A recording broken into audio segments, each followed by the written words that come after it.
এটা কি দেখা যায়? আসসালামু আলাইকুম রহমতুল্লাহ। বরাবরের মতো আজকে খরগোশের ঘরে ঢুকে গেলাম। ঢুকেই দেখি যে ওই যে ছোট্ট একটা কি দেখা যাচ্ছে, আমি অবশ্য প্রথমে খেয়াল করে পাইনি, পরে দেখি একটা বাচ্চা। মানে ওইটার বাচ্চা হওয়ার সময় অনেকদিন আগে হয়েছে, কিন্তু মোরগ একসাথে থাকে এই জন্য অতটা টের পাইনি। পরে ওদের সরালাম, মোরগটাকে ওখান থেকে বাইর করে পাশে আর একটা রুম আছে ফাঁকা, সেখানে ঢুকাবো।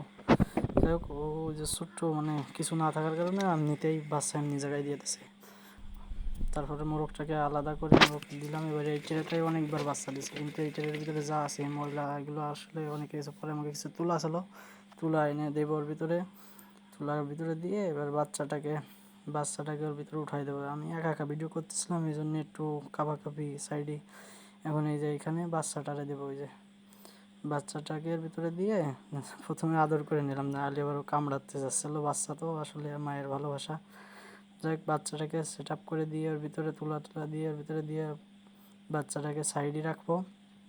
কিছু লোম উঠোয়, ওরা বাচ্চা দেওয়ার সময় পশম উঠোয় গতরের।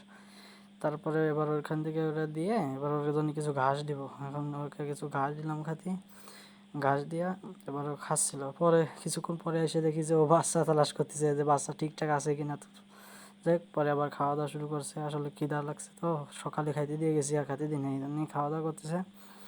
এরপরে চলে গেলাম মোরগটাকে খাইতে দিতে, যেটা আলাদা করছি। ও আসলে প্রথম মেলা দিন পরে একসাথে আলাদা করছি। এরপরে এই যে আর একটা মোরগ আছে, এটা সেকেন্ড, ওরেরই বাচ্চা, ওই মোরগেরই বাচ্চা, কিন্তু এও বাচ্চা হয়ে গেছে। এই যে বাচ্চাগুলো দেখতেছেন, যে মোরগটাকে দেখালাম লাল, ওই মোরগেরই 5টা বাচ্চা। মাশাল্লাহ খাওয়া শিখে গেছে এরাও, কিছু কিছু খাচ্ছে মায়ের দুধ। ও যে বয়তে একটা লুকাই রয়েছে, এদের কাছে আসা হয় না। তো এই যে আরগুলো আছে, এইগুলো দিলাম। প্রতিদিনই এদেরকে খাইতে দিতে এরকম ঘাস পাতা দিয়ে। আসলে পরে শেষমেশ আমার মিঠু ছিল, মিঠুরে কিছু খাইতে দিয়ে এবার সবাই ভালো থাকবেন। আসসালামু আলাইকুম রহমতুল্লাহ।